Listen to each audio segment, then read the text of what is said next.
Semangat pagi, selamat malam ISPN dan Sobat Properti Indonesia. Selamat datang di Inspirasi Properti bareng ISP Indonesia. Kami berkomitmen untuk terlibat aktif dalam melakukan acara edukasi, networking bagi Sobat Properti dan stakeholder lain terkait bisnis properti. Saya, host podcast pada malam ini, Dewi. Malam ini saya nggak sendiri, saya ditemani oleh Pak Hendra Setiawan selaku CEO dari ISP Indonesia. Selamat malam, Pak Hendra. Selamat malam Dewi Yespian dan Sobat Properti Indonesia. Oke. Ya, Malam ini kita nggak mau bahas teori berat nih, Pak. Kita mau ngobrol jujur soal dunia broker properti apa adanya. Banyak broker jago closing, tapi begitu kantornya gede, makin kerasa tuh. Mulai ribet, capek, dan banyak drama operasional. Nah, malam ini saya sudah bareng Pak Ariko. Selamat malam, Pak Ari. Malam, Dewi. Selamat malam, Pak Hendra. Selamat malam, ESPN dan Sobat Properti. Senang Ya. dapat berjumpa kembali. Oke. Pak Ari ini selaku Chief Marketing and Learning Officer ISP Indonesia, Ketua Bidang Kode Etik, Hukum dan Perundangan DPD ARIP Banten, Ketua Komite Skema LSP Broker Properti Indonesia, anggota Pusdiklat Yayasan Broker Properti Indonesia, dan anggota Ikatan Asesor Profesional Indonesia. Praktisi dengan pengalaman lebih dari 15 tahun di bidang bisnis properti yang sudah sering ngeliat bahkan ngalamin sendiri nih langsung broker yang naik kelas dan yang tumbang di tengah jalan. iya betul sekali Dewi. Luar biasa ya, Pak Ari. Ternyata title-nya panjang ya. Iya, Malam ini bener kita tampil Pak. beda ya dari biasanya nih, Dewi ya, Pak Ari. Ini Pak Ari yang akan berbagi pengalaman ya Pak Ari ya, dan Benar, insight-insight benar. untuk kita semua dengan tema naik kelas atau tertinggal, menata ulang bisnis broker properti di era perubahan. Iya. Pak Ari, kita mulai dari yang paling dekat sama kita semua nih ya. Kalau lihat properti hari ini, Bapak sering ngeliat nih yang jalan rapi atau yang jalan tapi ngos-ngosan. Oke. Ya, ini kayaknya seru banget emang Pak Hendra dan Dewi ya, juga rekan-rekan ESPN dan Sobat Properti. Memang kalau kita lihat di bisnis broker properti ini, tentunya pasti nggak ada yang apa namanya menolak ya bahwa bisnis ini cuan gitu ya. Namun kita lihat sendiri bahwa bisnis ini ada yang jalannya baik ya, rapi, tapi ada juga yang jalan tapi ya itu yang tadi disampaikan sama Dewi ya, ngos-ngosan gitu. Ngos-ngosannya kenapa? Karena transaksinya rame, tapi kok bisnis ownernya capek gitu ya, atau kantornya jalan, tapi karena apa? Karena pemiliknya itu yang kuat. Jadi dia yang bergerak lebih lebih banyak gitu loh. Sehingga kalau saya sempat bercandaan ya sama Pak Hendra nih, karena Pak Hendra kan CEO ya. Cuma kalau Pak Hendra saya tahu ya di beliau itu ada Chief Executive Officer gitu ya. Nggak ada pemimpin tertinggi lah ya dalam dalam eksekutif. Namun para business owner ini terkadang kala panggilannya CEO, tapi artinya tuh Chief of Everything. Kenapa everything? Karena semua dikerjain sendiri gitu. Jadi saya punya pengalaman begini nih, Dew. Kalau di Ya. lapangan kita kalau kalau mengundang agent kumpul itu 70-80% pasti hadir. Jadi saya sukses rate segitu tuh. Kalau saya undang 100 agent, maka 70-80% agent ngumpul nih. Ya. Tapi kalau saya ngundang prinsipal, wah ini beda nih. Kalau saya ngundang prinsipal paling 40%, top-topnya 50% yang hadir. Ya. Dan banyakan itu batal di waktu-waktu mepet gitu. Kenapa waktu mepet? Ketika dia udah siapin waktu, tiba-tiba, Pak Ari, sorry nih, gua cancel ya. Kenapa? Eh, apa agent saya ini tiba-tiba ada klien minta ditemenin gitu loh. Ya, agent saya ini ada yang mau showing minta dianterin. Jadi saya sempat kadang-kadang bercanda sama temen gitu ya. Kamu itu sebenarnya sebagai business owner, ya, principal atau sebenarnya sebagai asistensi gitu ya. Pemilik bisnis tapi kok kerjaannya bukan seperti pemilik bisnis gitu ya. Nah, ini juga pesan juga buat teman-teman ya kalau Anda sebagai agent em, apa namanya? Yuk kita mesti belajar dulu dan kita juga bisa mandiri gitu ya. Nah, jadi hal seperti ini yang terlihat nyata di lapangan gitu sih Dewi. Oke, Pak Ari. Ini Eh, Pak Ari cerita dari pengalaman pribadi nih Pak Ari kelihatannya ya. Tentu, tentu. Karena kita Iya, banyak iya. banyak ketemu ya Pak Hendra ya, Mm-mm. interaksi di lapangan ya. Apalagi bisnis ini kan jujur aja sebenarnya kan lingkaran kita itu nggak luas. lingkaran kita tuh kalau orang bilang istilahnya apa, cuma selebar daun kelor gitu ya. Walaupun Iya, berasnya jauh, tapi begitu ketemu, loh, lu lagi gitu. Nah, kalau di iya, iya. properti kan jualannya lokasi, lokasi, lokasi, LLL-nya kan. Kalau di kita, lu lagi. Hmm, oke, Oke, oke. oke, oke. Ya. Ya, menurut Pak Ari nih, masalah apa sih yang paling sering bikin kantor properti itu stuck, Pak? Nah, kalau stuck di sini itu maksudnya jadi terhambat ya. Terus Ya, kesannya jadi kayak dia itu kayak eh, apa namanya? Kok jalan di tempat gitu ya. Nah, ya, keseringan terjadi itu yang kita alamin itu karena mereka tuh nggak punya sistem yang jelas. Jadi SOP-nya itu nggak clear ya. Sehingga banyakan itu dijalankan sekedar sebagai rutinitas saja. Dan yang biasanya suka parah ya, itu data transaksi sama data listing itu administrasinya itu berantakan ya. Nah, ini sering kita alamin karena pengalaman saya itu sebelumnya pernah punya broker properti juga ya dan franchise ya saya alamin. Jadi kalau di franchise itu kita dikasih SOP-nya dan kita jalankan sesuai dengan SOP-nya. Tapi kalau kita lihat realita di negara kita di Indonesia ini ya, negara kita tercinta ini, franchise itu cuma sekian persen, bahkan nggak sampai 10% dari total office yang ada nih di Indonesia ya. Dan banyakan orang buka kantor itu karena kemudahan ya. Buka bisnis di properti agency ini atau brokerage properti ini atau yang biasa dikenal sebagai P4 ya, perusahaan perantara perdagangan properti. Ini cukup eh, mudah ya, cukup simple gitu ya. Tinggal NIB, kemudian daftarkan para tenaga ahlinya, selesai.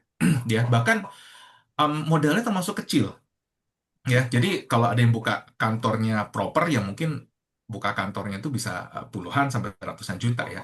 Tapi dengan NIB seperti sekarang apalagi bisa PT perorangan ya, modalnya cuma 50.000 udah jadi gitu loh ya. Namun pertanyaannya bukan masalah mempersiapkan perusahaan ya, tapi apakah sistemnya sudah disiapkan dengan baik atau belum gitu. Nah, yang terjadi akhirnya eh, kantor itu begitu dia bangun ketergantungan kepada cuma satu atau dua agen bintangnya saja. Jadi akhirnya ketakutan tuh agennya dijagain banget. Karena kalau agennya pergi ya mental gitu ya, wah drop deh kantornya dia. Nah, kenapa ini bisa terjadi ya? Karena dia belum siap gitu. Jadi nggak siap itu ketika volume naik transaksi maupun di sisi komisinya. Gitu sih Dewi. oke, ya, terima kasih, Pak Ari. Sebelum saya lanjut nih, Pak, saya mau sapa-sapa teman-teman yang mungkin mau bertanya-tanya atau punya pertanyaan seputar yang sedang kita bahas, bisa langsung drop di kolom Q&A yang ada di sini ya. Terus nih ya Pak, banyak yang pengen gede tapi malah keteteran tuh. Biasanya salahnya di mana nih menurut Pak Ari ya? Wah, ini pertanyaannya yang agak eh, Noel-Noel nih. Ya, memang namanya orang mau buka bisnis ya pasti pinginnya bisnis dia tuh sukses, betul ya. Kalau Betul ukur Pak. dari bisnisnya sukses itu berarti cuannya naik ya, atau bisnisnya berkembang, bertumbuh, berkembang. Kalau dalam bahasa Indonesia bertumbuh berkembang itu mungkin terdengarnya agak mirip ya. Tapi kalau kita pakai istilah dari bahasa Inggris, growth sama scale itu satu hal yang berbeda sebenarnya ya. Jadi kalau berkembang itu lebih ke arah scaling ya, scale. Maka skalanya bisnisnya itu beda ya. Nah, hal ini yang karena kembali lagi seperti tadi ya, saking mudahnya kita bikin perusahaan di bidang brokerage ini ya. Jadi akhirnya dia buka dan dia fokusnya ya udah yang penting gue punya perusahaan, gue jalan dulu deh. Gue closing dulu deh, gue dapat duit dulu gitu ya. Nah, fondasi nggak disiapkan dengan baik. Jadi ibaratnya kita mau bangun rumah, kalau kita nggak bikin fondasinya, langsung kita bangun tuh dindingnya, atapnya, mungkin secara sekilas kelihatannya ya masih layak digunakan ya. Tapi dengan kondisi apa? Cuaca semuanya mendukung nih, ya. Nggak hujan-hujan deras seperti yang sekarang dialamin ya, apalagi pakai acara angin badai. Itu akan menguras kekuatan pondasinya kita gitu. Nah, di sini itu yang teman-teman perlu apa kesadaran bersama ya, kesadaran bersama bahwa sistem itu sebenarnya nggak mahal. Yang penting kita ngerti cari sistem itu kayak bagaimana gitu ya. Karena lebih mahal akan terjadi itu ketika kita nggak pakai sistem, chaosnya terjadi nih. Masalahnya timbul gitu ya. Nah contohnya kita nggak mempersiapkan SDM nih dari awal. Jadi misalnya kita cuma pakai admin cuma seadanya gitu kan, kita nggak training dia. Kemudian agent, kita juga nggak training dia. Akhirnya ketika volume transaksi berganti, naik gitu ya, atau skala bisnisnya juga udah mulai berubah, agent kan nggak gitu-gitu aja kan. Di awal kan mungkin masih unyu-unyu ya, ngikut kita kemana dia mau ikut. Tapi di satu titik dia akan mulai bergerak sendiri juga gitu. Bergerak sendiri dalam pengertian sudah nggak perlu terlalu kita kelonin gitu kan. Nah, ketika kita nggak klonin, dia akan mempunyai wawasan yang lebih luas. Dan ketika dibandingkan wawasan yang lebih luas itu dengan apa yang diterima di kantor, kok admin kita masih begini-begini aja ya gitu ya. Maksudnya levelnya kok masih segitu-segitu aja, sedangkan yang diperlukan udah lebih jauh gitu ya. Siapin dokumen dong, saya mau pengajuan KPR gitu. Begitu ditanya mengenai persiapan dokumen, adminnya nggak paham. Karena apa? Nggak di training. Begitu juga ternyata begitu si business owner atau si principal tidak menyiapkan timnya, itu kan termasuk SDM juga. Si agennya begitu dapat transaksi yang cukup besar atau apa namanya berhubungan dengan pihak ketiga yang lain, baik itu dengan BPN, notaris. Nah, tidak di training dengan baik, akhirnya si agent tersebut malah bingung gitu loh. Ini Iya. kita pernah ketemu. Jadi kasusnya kita pernah mau kobrok ya, dalam pengalaman saya, kita mau kobrok sama kantor. Terus begitu kita mau kobrol sama kantor, kebetulan kita pemilik listing, jadi dia itu agent buyer ya. Nah, begitu kita mau kobrok, saya minta, tolong dong bikinin surat kobrok ya, karena kita pengen jelas nih pembagian komisi kita berapa gitu kan, dan ini clear. Nah, terus dia bikin surat kobrok. Tapi sebelum dibikin surat kobrok, dia tanya gini, Pak Ari, ada draftnya nggak? Tolong dong. Nah, kan saya bingung, loh, kok surat kobrok aja nggak punya gitu draftnya. Padahal itu kan surat pernyataan bahwa siap bertransaksi dengan kita, bekerja sama dengan pembagian komisi sekian dan sekian. Oke, Oke. saya kasih tuh formatnya. Ini formatnya surat kobrok ya, dipakai gitu. Dan habis dipakai, kop suratnya masih pakai kop suratnya saya dong. Jadi kan lucu juga ya. Kop suratnya gue, dia ngajuinnya ke gue lagi gitu kan. Nah, tapi oke. Lalu yang berikutnya ketika dia bilang, Pak, saya udah punya konsumen. Dia negosiasi begini, begini, begini. Saya nggak mau. Saya bilang, bikin dong tertulis. Bikin surat penawaran lah.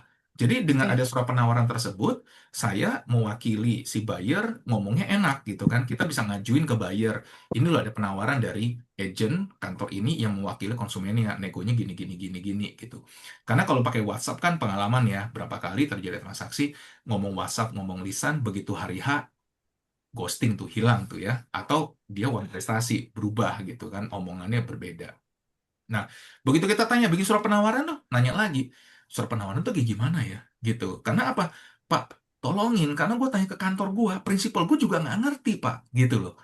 Ya, dan jujur ya teman-teman ya, sampai hari ini, baru di bulan ini nih, cuman gue nggak mau sebut lah ya kapannya, saya ketemu kantor yang cukup gede. Begitu kita tanya, peraturan yang baru Permendak 33 tahun 2025 kemarin itu mewajibkan semua perjanjian penitipan jasa pemasaran itu wajib di listing, wajib tertulis. Dia nggak punya loh form listing. Kebayang nggak sih kantornya cukup besar dan saya tahu transaksinya cukup lumayan. Formulir listing aja dia nggak punya. Yang biasa orang kenal apa namanya PJP ya P3 dia nggak punya loh. Nah, jadi kalau hal tersebut yang simpel-simpel yang merupakan sistem dasar aja dia nggak punya, bagaimana dia bisa bertumbuh cepat? Bagaimana dia bisa berkembang juga gitu. Nah, hal inilah jadi kita mesti punya kesadaran bahwa masalah broker itu di sistematisnya ya, bukan secara personalnya. Jadi kalau satu pesannya saya itu jago jualan itu nggak sama dengan siap bangun bisnis gitu. Oke. Oke, Pak Ari, ya. Kita lanjut nih ya, Pak ya. Kalau kita jujur-jujuran aja nih ya, Pak. Cara kerja broker sekarang tuh kan udah beda banget nih dibanding 10 sampai 15 tahun yang lalu, bahkan dari 5 tahun yang lalu nih. Menurut Pak Ari nih, apa perubahan yang paling dirasakan di industri broker yang sekarang?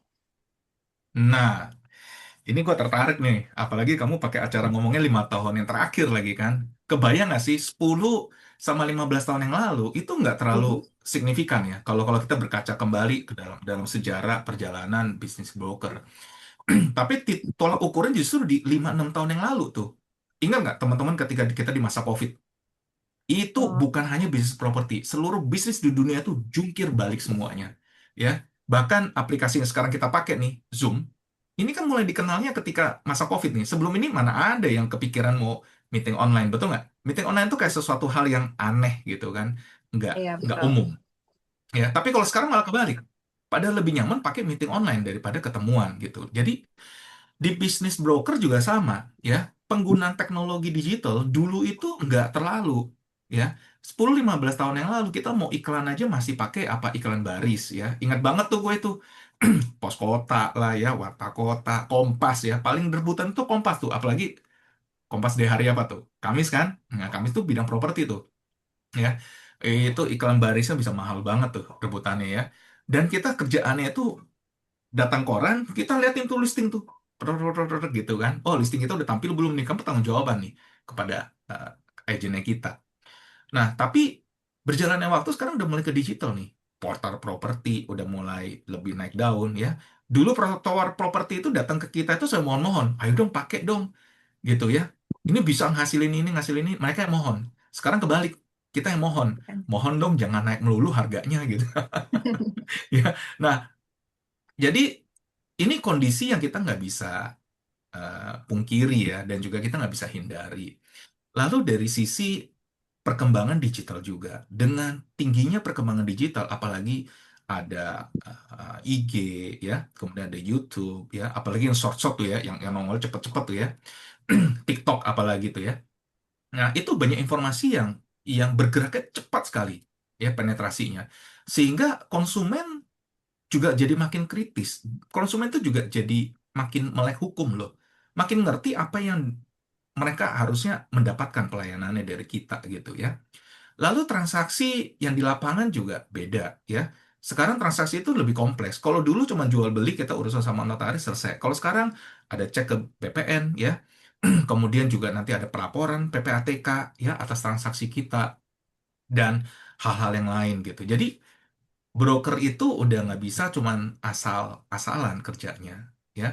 Nah, banyak orang yang bilang, apalagi kalau ketemu sama saya tuh ya, selalu nanya, Uri, gimana nih kita mau bedain kita yang profesional dengan yang apa perorangan gitu kan? Tapi saya tanya balik gitu, bedanya di mana kalian? Gua kan punya nama broker ya, gitu ya. Saya kan punya kantor. Nah, saya tanya, mereka punya kantor kok. Walaupun secara kartu nama, begitu lu datengin ya mungkin di pinggir sawah, nggak jelas gitu kan. Tapi beda benernya itu di mana?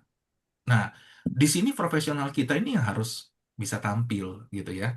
Jadi makin kemari, teman-teman, integritas, kemudian karakter dari kantor kita, historical kantor kita, itu akan semakin terbaca gitu. Sama kayak kita pakai aplikasi ya, Gojek, kemudian Grab gitu ya.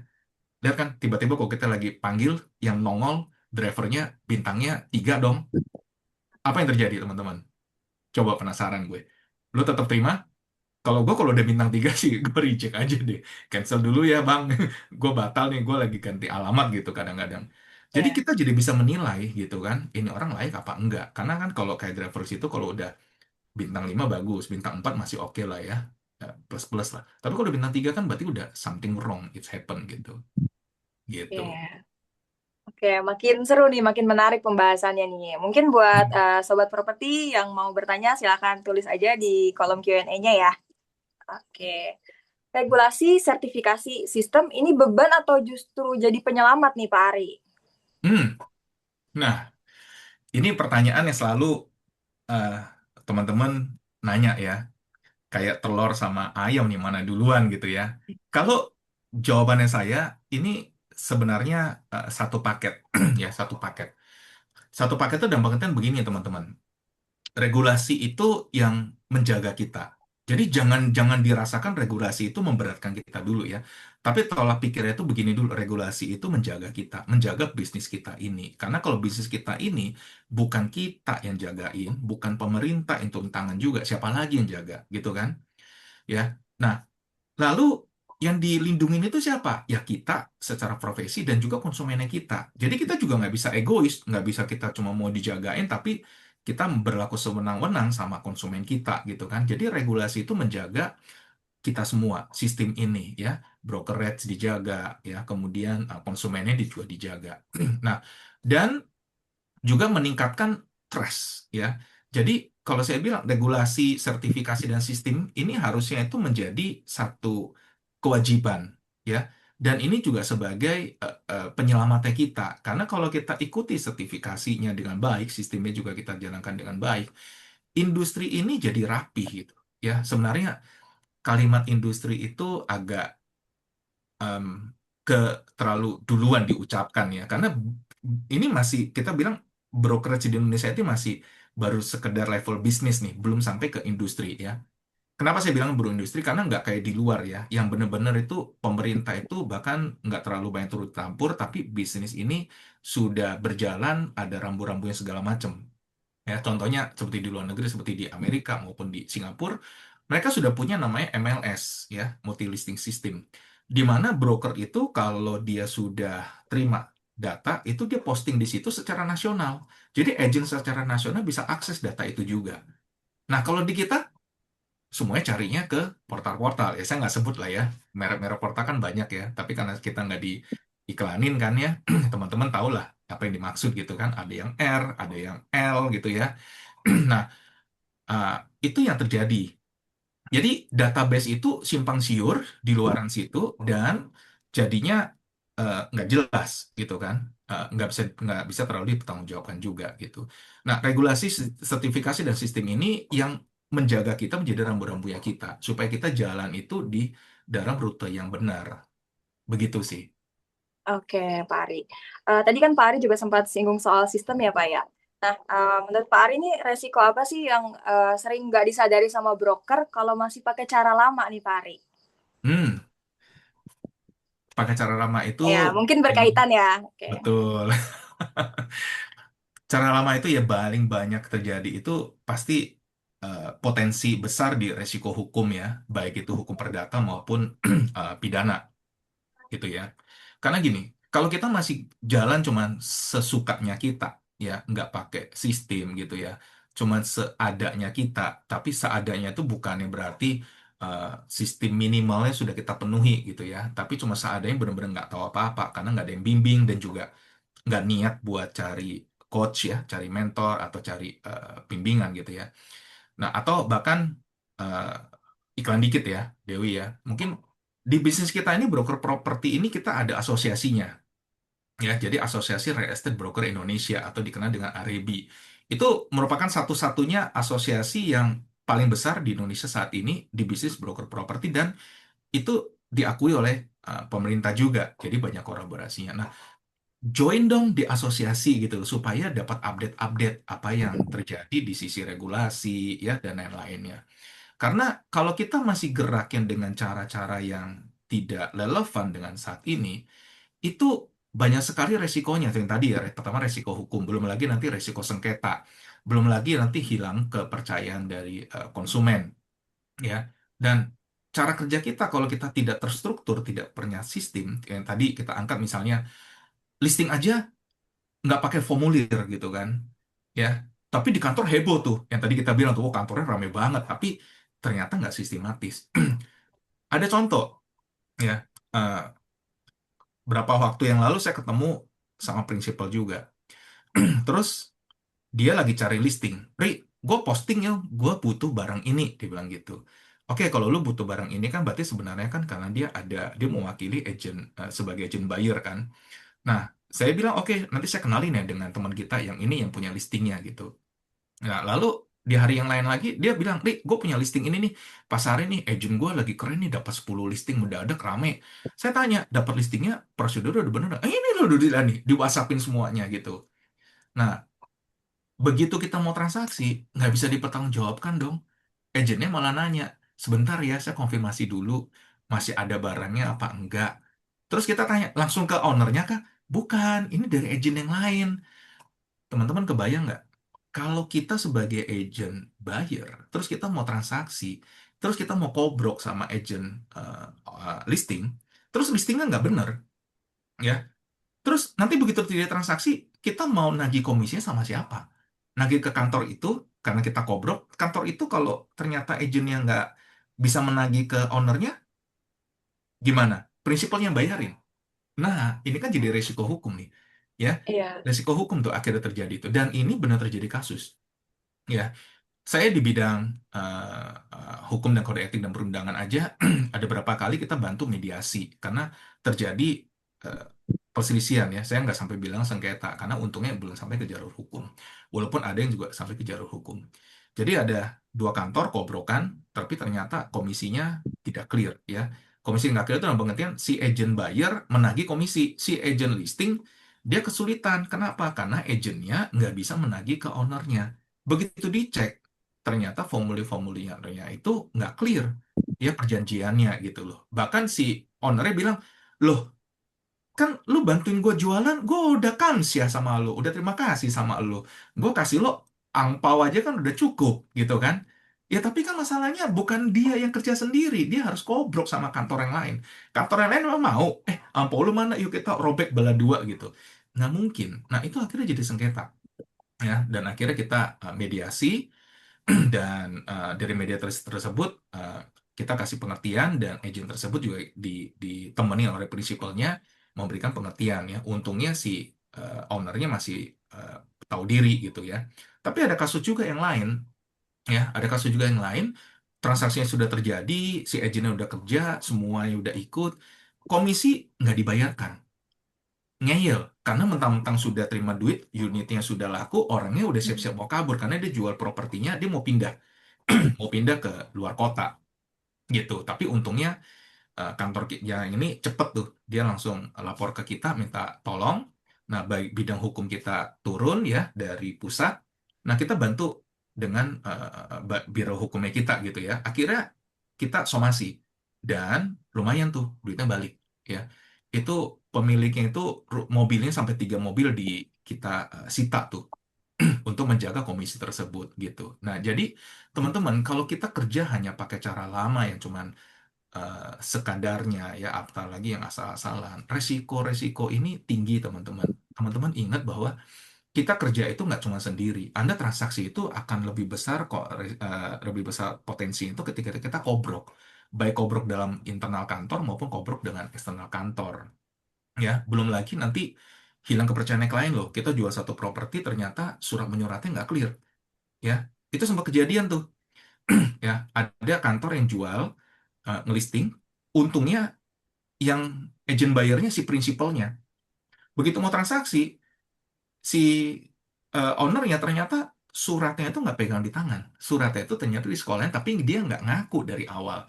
Jadi si konsumen bayar ini udah mau bayar cash, ternyata kepentok. Ya, jadi ternyata ada itikat sedikit buruk dari si penjual. Dia pingin ambil duitnya dulu, dia tebus supaya sertifikatnya keluar. Tapi kan nggak gitu caranya. Sebenarnya kalau di kita brokerage, kalau teman-teman tahu ya, cara begitu bisa nggak? Bisa. Tapi kan cara benernya adalah dia ngaku jujur bahwa suratnya dia lagi dijaminkan. Otomatis kan dia nggak mungkin menerima duit langsung utuh dulu ya buat dia tebus. Tapi kan mungkin lewat mekanisme diperantarakan melalui agent properti gitu ya. Nanti kita bikin surat PPJB-nya bersama notaris. Nah, uangnya dititipkan di pihak ketiga supaya bisa disetor ke perbankan dan kita ambilkan sertifikatnya keluar gitu bareng-bareng, baru ditransaksikan. Nah, hal gitu yang terkadang kala itu kalau si agentnya tidak menjalankannya dengan baik, mengedukasi kliennya dengan baik. Nah, yang kejadian itu adalah egonya si konsumen yang juga mungkin nggak paham tapi dia mau menangnya sendiri atau mungkin karena dia kekhawatiran akhirnya bikin transaksi jadi blunder begitu ya. Dan tahun lalu itu di sekitar bulan Agustus ada transaksi di Banten yang sampai sekarang masih dihukum ya, karena duitnya uang tanda jadi sudah masuk ke pembeli, dari pembeli udah masuk ke penjual ya, dan nggak bisa ditransaksikan karena sertifikatnya nyangkut. Pembelinya minta duitnya dibalikin, nah si penjualnya ogah karena nganggapnya lu harusnya lunasin dulu supaya gue bisa tebus surat. Nah sekarang lagi naik tuh di di pengadilan Tangerang.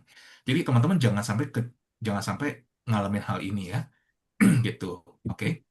Ya, Oke. jadi sistem itu bukan bikin kita makin ribet, tapi sistem itu ada supaya kita tuh makin aman, ya. Nah, jadi mindset yang teman-teman perlu ketahui adalah regulasi yang ada di negara kita sama sistem yang kita siapkan di dalam office yang kita itu adalah alat pelindungan diri kita, gitu. Oke, daging semua nih yang Pak Ari sampaikan ya. Kalau lihat dari topik kita malam ini, Pak nih, naik kelas itu tuh apa sih sebenarnya? Kan banyak broker yang bilang, saya mau naik kelas, tapi definisi naik kelas ini tuh sering yang berbeda-beda gitu loh, Pak. Nah, menurut versi Pak Ari sendiri nih, broker naik kelas itu tuh yang seperti apa? Gitu. Oke, naik kelas ya. Iya. Simpelnya tuh gini nih, naik kelas itu kayak kita dulu lagi sekolah ya mungkin ya. Dulu kita di TK, terus naik ke SD, naik ke SMP, naik ke SMA ya, lalu kuliah. Kita sadari nggak sih, lingkup pergaulan kita itu beda ya. Ketika di TK, teman-temannya itu yang unyu-unyu tuh ya, istilahnya toel-toel dikit, nangis-nangis bareng, nanti bercanda bareng lagi gitu. Tapi begitu udah SD, gaulannya udah beda. Begitu SMP, beda lagi ya. Udah mulai mengenal apa itu semut-semut yang berbaris di dinding gitu kan, yang diam-diam menatapku curiga gitu. SMA beda lagi misalnya gitu kan. Nah, jadi definisi naik kelas ini adalah arena permainannya kita, areanya kita ini beda, udah naik lagi gitu ya. Jadi teman-teman, ketika kita bicara yang kita naik kelas, kita ini bukan cuman eh, apa namanya jumlah marketing kita saja yang membesar ya, tapi skala bisnis kita yang membesar. Pengertian skala bisnis kita yang besar itu adalah kita nggak cuma sekedar punya marketing dan jadi jago di area kita saja atau dibilangnya jadi jago kandang gitu ya. Wah, kandang gua, aku pakai kandang lagi ya. Area gua jajahannya di misalnya saya di Tangerang nih. Gue cuma taunya di area Tangerang udah gitu areanya cuma di Melati misalnya. Wah, dari Melati nggak ada yang kenal saya gitu ya. Itu udah nggak zamannya ya. Transaksi sekarang itu udah bisa nyebrang ya, bukan hanya nyebrang provinsi tapi juga bahkan nyebrang batas negara ya. Sama seperti yang minggu lalu kita lakukan ya, itu teman-teman kita dari Malaysia itu datang tuh ya. Jadi begitu datang mereka bawa, bukan bawa sekedar bawa bisnis yang di sana ke sini, tapi dia juga bawa klien ya. Nah, mereka dari luar negeri itu nggak cuma sekedar nawarin kita itu, jualin dong project-project yang mereka. Itu kan udah basi ya, banyak banget lah ya.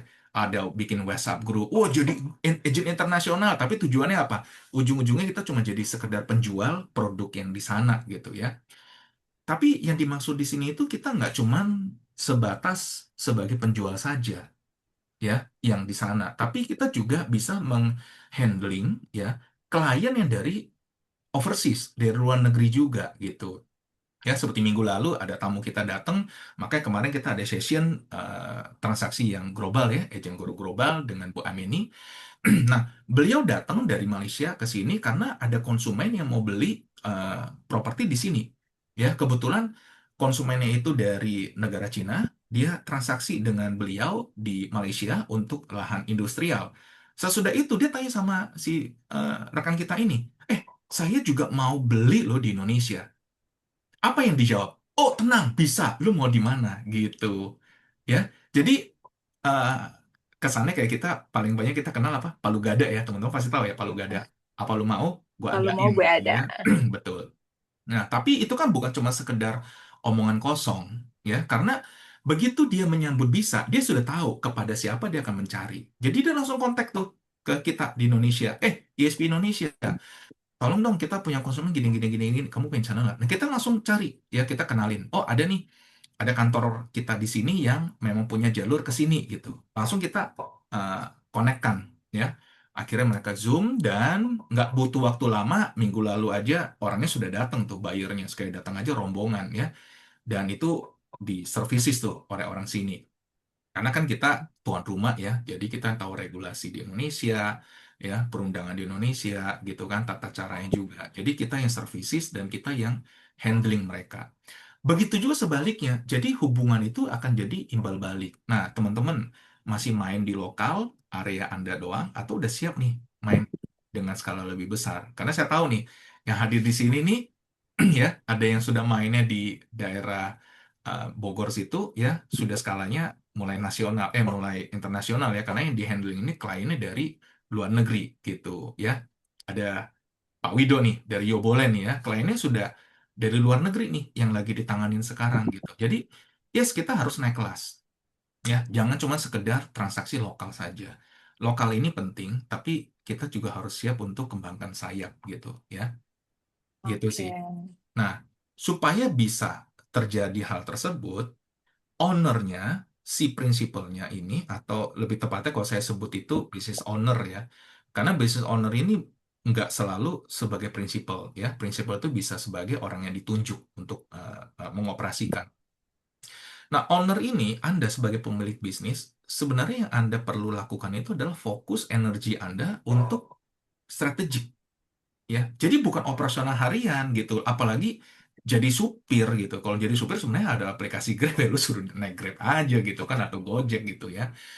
Nah, jadi kalau itu terjadi hariannya cuma nemenin nemenin agent, nemenin kliennya agent lah, bantuin dia ke notaris lah segala macam, itu operasional operasional gitu sewa aja orang yang buat pengelola misalnya, gitu kan. Jadi ada yang membantu dan kita lebih bisa fokus ke strategik, bikin hubungan ya, perluas gitu, pendidikannya juga, training agentnya juga.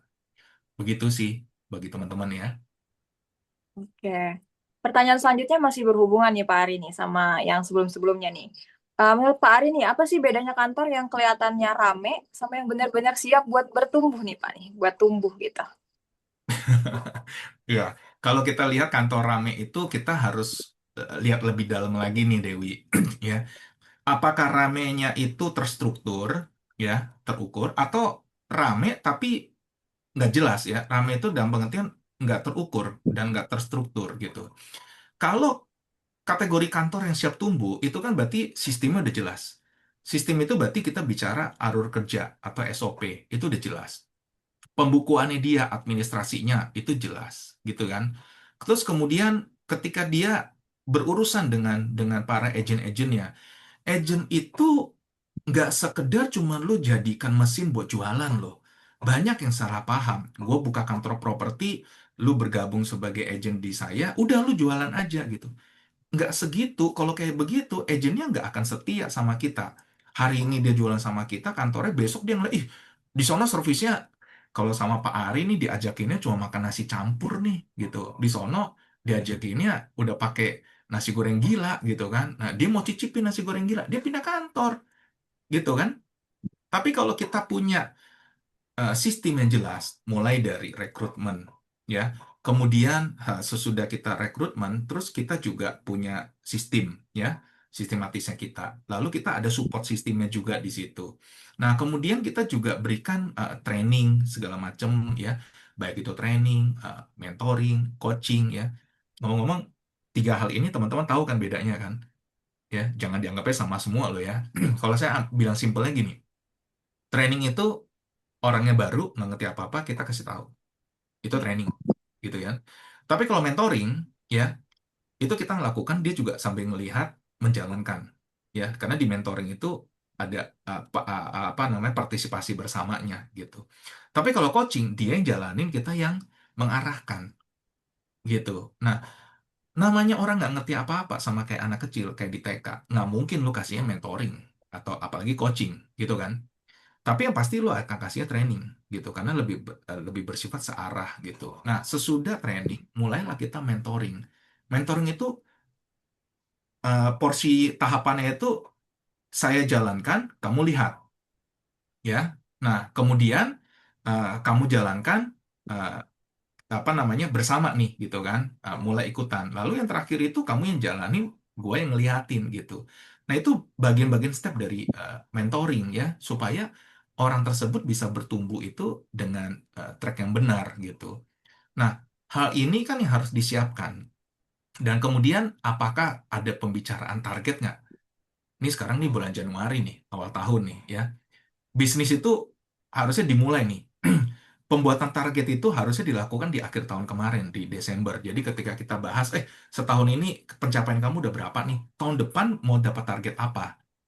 Nah, tugasnya si business owner, apalagi si principal itu adalah mengarahkan timnya supaya bisa produktif. Timnya tahun lalu transaksi sudah mendapatkan gross commission 500 juta misalnya. Tahun ini masa sama sih 500 juta? Minimal naik dong 10% gitu kan. Atau kalau bisa 20%. Tapi kan nggak cuma bicara, kamu mau target 600 juta. Udah, lu kejar ya. Yang pasti gue akan setiap hari nagi lu. Ya nggak gitu juga, ya kan? Tugasnya kita kan kita juga harus bisa apa namanya mentoring ya. Kita bisa mengarahkan gitu. Bagaimana sih cara mencapai 500 atau 600 juta tersebut? Kamu partisipasinya apa yang kamu kerjakan, kantor mengerjakannya apa gitu kan. Seperti yang hari ini saya share quote di grup prinsipal nih ya. Banyak orang ngerasa agent yang melakukan marketing, marketing itu maksudnya proses memasarkan. Agent agent aja cukup tuh bikin marketing gitu, kantor nggak perlu. Nah, kita bilang salah. Kalau itu terjadi, orang-orang akan lebih kenal agentmu daripada kantormu. Begitu agennya hilang, pindah, kantormu udah hilang tuh, nggak kelihatan. Jadi yang benar adalah kantor tetap melakukan porsinya marketingnya. Agentnya itu bisa ikutan gitu, tapi utamanya tetap di kantor gitu. Nah, ini yang diperlukan karena nilainya brandingnya itu jadi saling nge-backup. Kalau nggak kan yang dikenal cuman misalnya Dewi, Dewi branding nih, orang kenal Dewi, tapi orang nggak kenal ISP misalnya. Ya kan? Nah, itu kan daya ungkit kita lambat. Tapi kalau kita bisa jalan bareng, ISP juga melakukan branding, Dewi melakukan branding. Begitu orang dapatnya dari yang ISP, orang tahu, oh, ISP itu gini-gini loh. Oh, Dewi ternyata kamu di ISP ya. Different, beda gitu ya. Buat teman-teman juga sama. Jadi, yang dimaksud di sini itu, kalau kantormu benar-benar siap tumbuh, artinya seluruh stakeholder, seluruh bagian di kantormu, ya, di bisnismu ini tahu perannya masing-masing gitu ya, jadi bisa berkembangnya lebih cepat gitu. Oke. Tadi Pak Aris sempat singgung soal SOP, sistem digital ya. Nah, kalau ngomongin SOP, sistem digital, terus sertifikasi, mana nih Pak yang paling krusial duluan? Nah, paling krusial duluan. Ya. Oke, nggak ada yang namanya krusialnya mana yang diprioritaskan ya, tapi memang idealnya itu sih kita jalannya bareng idealnya ya. Tapi kalau teman-teman eh, mau tahapannya itu adalah dari eh, jangan jangan kebalik ya, apalagi SOP. Tahu kan SOP kalau dibalik jadi apa? Tumpah tuh kan, sop kan. Nah, sop kalau dibalik tumpah gitu ya. Jadi mulai dengan cara kerja yang jelas ya. Jadi SOP-nya diperjelas, siapa mengerjakan apa, admin skop kerjanya apa, agent skop kerjanya apa, supaya Anda clear nih. Jangan sampai kerjaannya agent malah diambil atau dibebankan ke admin ya. Kemudian bukan hanya beban ke admin, tapi juga dibebankan juga ke prinsipalnya gitu, atau lo ke tim leadernya, apalagi ke business ownernya. Itu nanti salah paham tuh ya. Jadi di-clearkan porsinya masing-masing di mana. Lalu yang kedua itu cari sistem support yang jelas.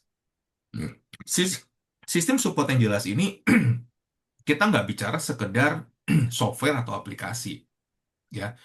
Kalau software atau aplikasi itu kesannya itu cuman membantu kita melengkapi kita saja yang kita lagi butuh, ya. Tapi bukan secara overall, ya. Contoh, saya punya bisnis klinik misalnya ya. Ketika saya punya bisnis klinik, saya tahu nih saya perlu POS ya, point of sales.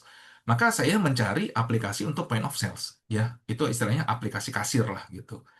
Nah, cuma sebatas itu tuh, tapi itu bukan disebut sistem, itu baru sekedar aplikasi yang mendukung. Nah, yang dimaksud dengan sistem ini adalah satu kesatuan di mana bisnis kita ini bisa going up lebih cepat. Nah, sesudahnya diperkuat dengan kompetensi. Kenapa? Kompetensi ini menunjukkan bahwa kita diakui. Semua orang pasti bisa ngomong, saya pengalaman, saya jagonya. Betul, semua pasti ngaku kecap nomor satu, gitu kan. Tapi kecapnya terlegalisir nggak? Kan gitu. Jangan-jangan nih kecapnya mereknya nih nggak didaftarin, kasarnya kan gitu kan. Berarti kan nggak lulus BPOM lah ya, segala macem. Di dunia kita, terutama di profesi kita juga sama. Sertifikasi itu penting. Sertifikasi itu bagi manajer yang melakukan, ya, kemudian bagi si pelaku bisnisnya atau si brokernya. Mulai dari keluarnya Permendak 33 tahun 2025 tersebut, pemerintah sudah mewajibkan semua pelaku bisnis yang kita di broker properti ini wajib memiliki sertifikasi kompetensi. Ini yang membedakan. Percuma kita ngaku, misalnya seperti saya, percuma Dewi tahu saya ini sudah 15 tahun main di dunia properti. Kamu ngerti itu, tahu itu ceritanya. Tapi kan kalau saya nggak bisa membuktikan kompetensinya saya, ya kan? Kalah dong misalnya sama teman kita nih, ya. Ada dari Savia, ada dari Borneo juga, yang mungkin baru terjun di dunia properti baru setahun, tapi sudah memiliki sertifikasi kompetensi. Kenapa? Kalau punya sertifikasi kompetensi, artinya kan sudah diakui oleh negara bahwa dia itu kompeten. Kompeten itu artinya dia itu bisa mengerjakan pekerjaannya dengan benar, gitu kan? Jadi walaupun saya punya pengalaman, tapi kalau nggak ada kompetensi, istilahnya ya nggak ada ini buktinya, gitu loh.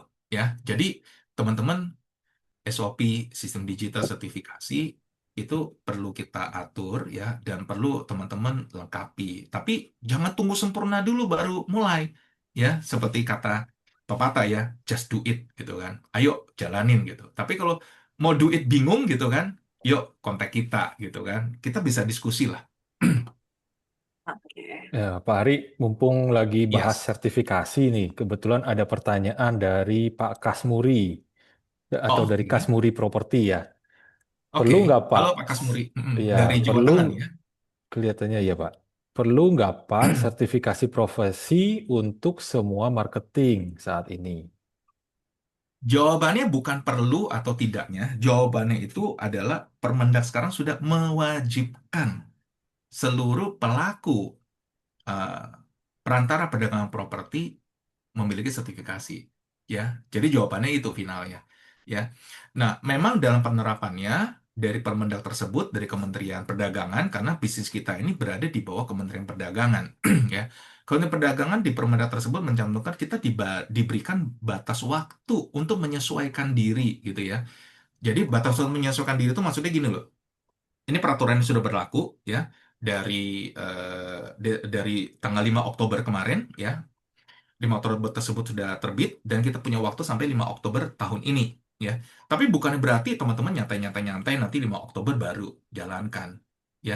Kalau memang bisa disiapkan dari sekarang, jalankan dari sekarang. Karena gini loh, makin mepet waktunya ke situ sama kan kayak kayak orang lagi mau ngantri beli tiket gitu loh Pak Hendra. Ya. Mau Iya, ini kan lagi mau lebaran nih ya. Terus ada yang persiapannya lebih lebih siap. Jadi dia beli tiketnya dari sekarang. Yang jauh-jauh diperoleh hari apa? ya. Mm-mm. Ah, lebih Lebih nyaman, murah tiketnya ya. lebih murah, ya, lebih Mm-mm. gampang, betul ya? Nah, tapi begitu dia belinya mepet-mepet, udah mau waktu Lebaran, yang terjadi apa? Schedule-nya berantakan, karena dia kan cuma bisa milih yang sisa-sisa, belum tentu dapet gitu, ya. Nah, itu sama dengan di profesi kita.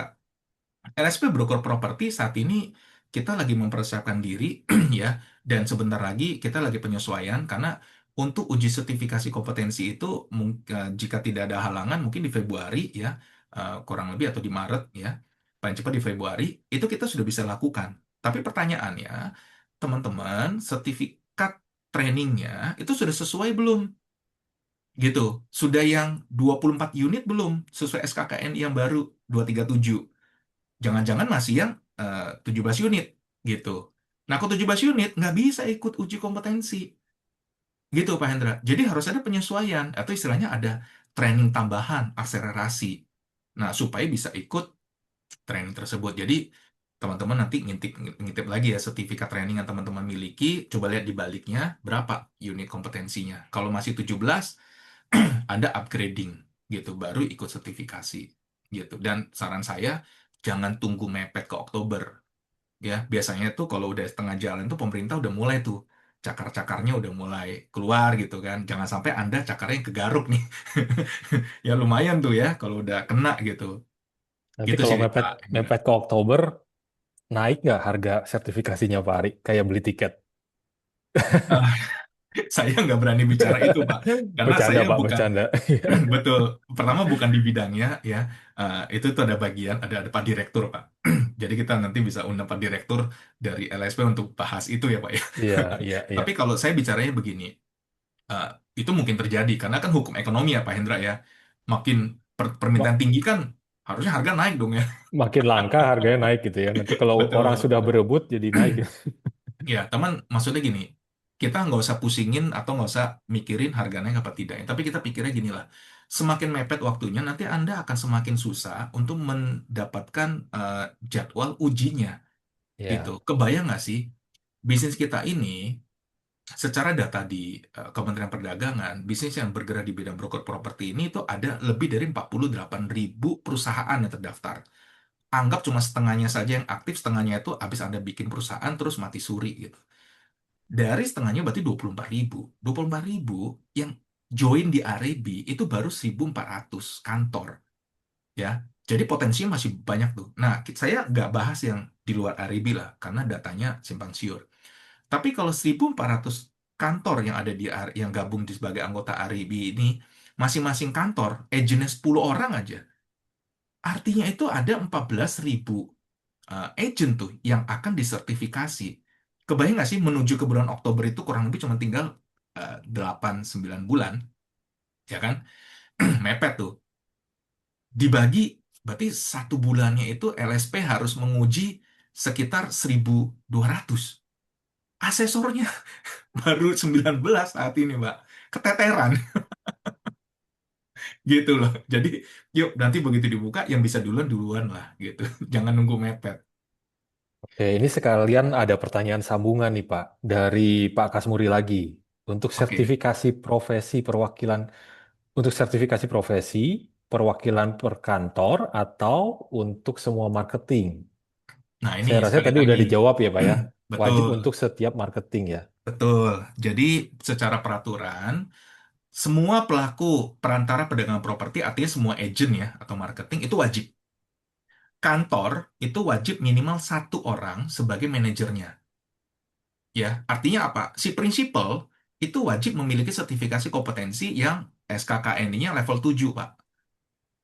Gitu. Level 7 itu untuk manajerial. Jadi sekarang itu disebutnya perantara perdagangan properti bidang sub bidang manajerial. Nah, itu untuk prinsipalnya. Ya, kalau Oke, prinsipalnya 1 minimal, kalau agentnya semua gitu. setiap agent perlu sertifikasi. Betul, karena Ya, sertifikasi itu nempel di kita sendiri. Seperti kita lah, Pak Hendra nyetir mobil, otomatis kan pasti punya SIM mobil punya kan, Pak? SIM ya. Iya. Nah, itu yang jadi kalau yang bergerak yang Bapak bawanya mobil ya punya SIM mobil, bawanya motor ya SIM motor. Nah, sama Bapak sebagai broker ya berarti Bapak mesti punya sertifikasi sebagai broker, agentnya, Pak. Begitu Bapak fungsinya sebagai prinsipal, Bapak juga mesti ngambil sertifikasi sebagai prinsipal. Begitu. Oke, Ah, semoga ah. menjawab ya Pak Kasmuri. Lalu ini ada pertanyaan masih terkait sertifikasi nih Pak. Kelihatannya banyak yang tertarik untuk sertifikasi. Karena Oke. memang sudah wajib ya. Ini Iya. dari Ibu Setiana di Kalimantan. Mau bertanya dari Ibu Setiana, kalau semisalnya kita punya agent, ada beberapa tapi dari owner, pemilik bisnis, tidak mengizinkan agentnya ikut sertifikasi. Dengan alasan khawatir agentnya berpindah ke kantor lain atau buka kantor baru. Nah ini bagaimana menyikapinya Pak Ari? Menarik nih Pak. Menarik dan ini ngeri-ngeri sedap nih. Iya, Agak agak lain ya kayaknya. agak lain betul Pak. Oke. Iya, iya. Ya. Jadi gini ya. Em, dua sudut pandang. Pertama, sudut pandang kita secara pribadi. Ketika kita melakukan bisnis ini sebagai pelaku perantara perdagangan properti, maka kita perlu punya SIM-nya kasarnya gitu ya. Nah, namun memang dibatasi juga oleh pemerintah bahwa setiap agent itu hanya boleh bergabung di satu kantor, ya, satu perusahaan.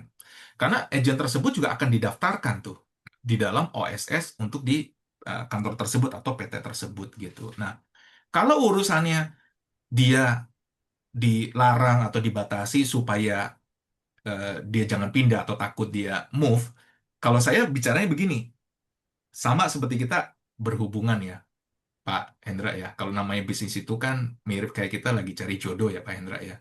Nggak mungkin kan kita bilang, Dew, mau jadi pacar saya nggak gitu, tapi sertifikat lu gua tahan gitu. Atau lu jangan upgrade ya. Nggak bisa begitu. Ya nggak, tetap punya life-nya masing-masing. Yang bisa kita lakukan adalah kita mesti bikin satu sistem support yang jelas supaya si marketing itu merasa nyaman berada di dalam kantor kita. Begitu kan, Pak? Nah, begitu dia merasa nyaman di kantornya kita, dia juga bisa melihat masa depannya dia itu berapa jauh. Jadi, kayak kemarin saya ngobrol sama grup prinsipal, saya bilang, pernah nggak sih kalian itu bertanya, begitu kalian ketemu marketing baru, kalian sudah bisa prediksi atau bisa sepakat sama dia, berapa usia tuh marketing akan berada di kantornya kita? Karena itu kan productivity, itu kan apa namanya usia kadaluarsa dia beraktivitasnya gitu. Nah, ini kan yang sering nggak terjadi. Yang kejadian adalah akhirnya kita jadi takut, akhirnya kita jadi ngurung diri gitu. Nah, ini sebenarnya sayang sih Pak Hendra, kalau dia menggunakan kita ya di ESP, kita kan ada sistemnya tuh Pak Hendra. Kita bisa sharing Iya, dengan mereka bahwa eh, di Malaysia asalnya kita saja, itu nggak ada tuh namanya takut-takut marketing pindah tempat. Begitu nggak, Pak? betul Pak Yang Ari. ada itu Iya, marketing malah rebutan mau join sama kita gitu kan. mau join kantor yang sudah powered by ESP Pak ya. That's it. Karena apa? Begitu dia masuk, dia mau keluarnya udah ngerasa sayang. Ada hal-hal tertentu, kenyamanan tertentu, nilai-nilai strategis tertentu yang dia dapat, yang dia nggak bisa dapat di luar lagi gitu. Ya kan? Betul Nah, Pak Ari. Iya. itu yang harus dibangun gitu. Contoh paling simple, sudah punya belum sistem training buat marketingnya? Ini setahu saya nih Pak, sorry nih, ini sering ketemu di lapangan. Kalau master franchise itu nggak pusing karena ada trainingnya. Jadi walaupun prinsipnya nggak bisa ngomong, kalau begitu di depan udah gagap gitu kan, tapi dia bisa serahkan ke master franchise-nya untuk menjalankan trainingnya gitu. Ya. Nah, tapi kalau yang lokal-lokal brand teman-teman yang punya kantor, kadang-kadang itu kalian nggak punya eh, sistem pelatihannya, betul nggak? Ada sih beberapa teman yang saya lihat yang kebetulan juga hadir di sini. Ada, Ri, gua kasih training. Kenapa? Karena kebetulan saya juga trainer dan saya di bisnis asuransi. Jadi materi training di asuransi cukup banyak. Pertanyaannya kan, materi lu berapa relevan? Pertama itu kan. Kedua, seberapa lama nih materi lu bisa sustain buat kebutuhan si marketingnya. Gitu loh, Pak. Nah, Lalu nanti kalau misalnya ngasih training, lalu ada agent lagi, apakah mau nah, memberi training setiap kali ada yang masuk gitu ya? ulang lagi, Pak. Ulang lagi ya. Nanti jadi trainer Pak, bukan business owner. Nah, itu lagi kan, Pak. Jadi kan dia sebenarnya sebagai apa nih? Iya, iya. Gitu. Pemilik Nah, bisnis atau trainer ya Pak ya? that's it ya. Jadi memang Iya. benar seperti yang tadi Pak Hendra sampaikan ya. Kalau kalau kalau saya bicaranya begini loh, teman-teman. Ketika kita itu mau naik kelas ya, kita itu mesti punya sistem yang jelas, rapi, bisnis kita itu alurnya segala macam itu jalannya konsisten dan bisa direplikasi gitu. Jadi apa yang kita kerjakan itu kita bisa arahkan ke orang lain gitu, bisa delegate juga. Nah, kalau nggak bisa ya susah. Jadi kalau Bu Setiana, agak lain ya. Mudah-mudahan tidak terjadi dengan Ibu Setiana ya Pak Ari ya. Ya, ya, Ya, ya. ya kita yakin tempat Bu Setiana merupakan satu kantor yang siap naik kelas. Betul, betul. Karena kita Ya. percaya aja ada jodoh ya, Pak ya. Kayaknya Mm-mm. nggak mungkin kalau Tuhan mempertemukan kita itu tanpa ada satu agenda gitu, ya. Tinggal kita jalaninnya gimana gitu. Nah, sama di kantor juga sama tuh, ya. Iya, dalam sekali Pak Ari. Ya, Pak Ari ini masih nyambung nih sertifikasi dari Pak Jim. Mau oke. kalau mau daftar sertifikasi, ikut sertifikasi, itu daftarnya di mana? Itu yang pertama dan bayar berapa? Oke, kalau secara biaya saya belum berani sebut ya, karena angkanya belum final. Tapi sebagai gambaran, kalau di tahun lalu biayanya itu adalah 3 juta rupiah sertifikasinya ya, dan ada potongan khusus, jadi 1,5 juta tuh ya, terutama buat anggota dari asosiasi Arebi itu Pak. Nah, kalau di tahun ini jujur saya belum tahu, tapi harusnya sih nggak terlalu signifikan berbeda lah ya, karena saya yakin LSP itu nggak melulu cari duit gitu, namanya bikin usaha pasti ada, karena kan kalau nggak muter gitu ya. Nah, cuman pasti ada pertimbangan. Nah, daftarnya itu kemana? Daftarnya itu ke LSP Broker Property Indonesia ya, teman-teman nanti bisa apa namanya bisa akses ke IG ya, atau ke website ya, LSP Broker Property Indonesia gitu ya, atau nanti sebentar bisa nanti minta tolong Dewi, atau kita share di grup kita ya, teman-teman udah join di grup Aspirasi Properti kan? Nah, kalau udah join nanti kita share di situ, mungkin gitu ya Pak Indra ya. Ya, tadi saya juga sudah share link untuk join grupnya untuk teman-teman yang belum sempat join ya. Yes. Oh, Oke, satu lagi, kalau sudah join grup teman-teman tolong perkenalan ya. Gitu, betul karena sekali. Ya, sering-sering disapa nih sama admin kita si SP. SP itu suka nyapa-nyapa teman-teman karena pingin kenalan. Kalau cuma sekedar join grup terus terus nggak berani kenalan atau nggak mau kenalan, kayaknya nggak di admit deh Pak. Iya, betul. supaya tahu ini siapa gitu. Ya Ya, Dew ya, biar saling kenal. rekannya Dewi. Ya. Kalau tak kenal tak sayang ya. Betul, betul. Iya, ya. Nah, tadi kan kita membahas sedikit ya, Pak Ari membahas sedikit terkait SOP, sistem digital, dan sertifikasi. Ini juga masih ada pertanyaan yang masih terkait nih, Pak. Ya. Terkait dengan sistem dari Yobolen. Sistem seperti apa yang relevan saat ini menurut Pak Ariko di era digitalisasi dan apa yang harus kami lakukan agar dapat bersaing? Hmm, move, maju ya, harus berani melangkah maju gitu ya. Jadi kita mesti keluar dari zona nyamannya kita supaya kita bisa melihat ternyata ada cakrawala baru gitu di depannya kita. Kalau enggak kan kita cuma ngelihatnya skupnya cuman apalagi pakai kacamata kuda ya, terbatas sekali gitu. Nah, jadi kalau sistem itu kita tahu di dalam bisnis kita itu sebenarnya ini yang saya share ini DNA-nya dari dari ESP ya. ESP itu punya DNA yang mungkin teman-teman bisa kita bisa sharing buat teman-teman ketahui bahwa bisnis apapun ya terutama di bisnis brokerage ya kalau kita terapkan itu tentunya itu kita pasti punya merek, betul ya Pak Hendra ya, karena kalau nggak punya merek Ya, tuh biasanya belum belum mulai tuh biasanya tuh ya pasti ada merek ya. Kalau kita pribadi berarti mereknya ya nama kita sendiri gitu kan, tapi kalau kita bikin usaha berarti mereknya merek usahanya kita gitu ya. Terkadang kala merek ini lebih terkenal daripada nama PT kita gitu, oke. Nah, jadi mulai dari brand. Udah miliki brand belum? Ya, dan brandnya itu yang teman-teman harus apa namanya viralkan ya, perkenalkan. Harus teman-teman jaga, harus teman-teman atur sedemikian rupa supaya merek tersebut bisa bertumbuh gitu. Karena merek tersebut akan berdampak pada bisnis Anda, berdampak pada apa namanya rekrutmennya Anda juga ya. Jadi brand, kemudian rekrutmen karena kita perlu masukkan orang-orang ya. Lalu sesudah orang-orang tersebut masuk, kita kan harus eh, punya sistem. Kalau tidak kan orang digabungin semuanya masuk tapi nggak punya sistem. Mereka nggak ngerti ini gue dikumpulin ngapain gitu loh. Bengong-bengong celingak-celinguk masih mending ya. Kalau cuma diem bengong masih mending loh ya. Itu cuman stop gitu. Tapi kalau ternyata dia ngerusak ya, Noel sana Noel sini gitu kan. Apalagi tabrak sana tabrak sini itu malah bahaya. Nah, itu sistem. Kemudian miliki juga support. Support ini bukan hanya buat internal kita, tapi juga dari luar.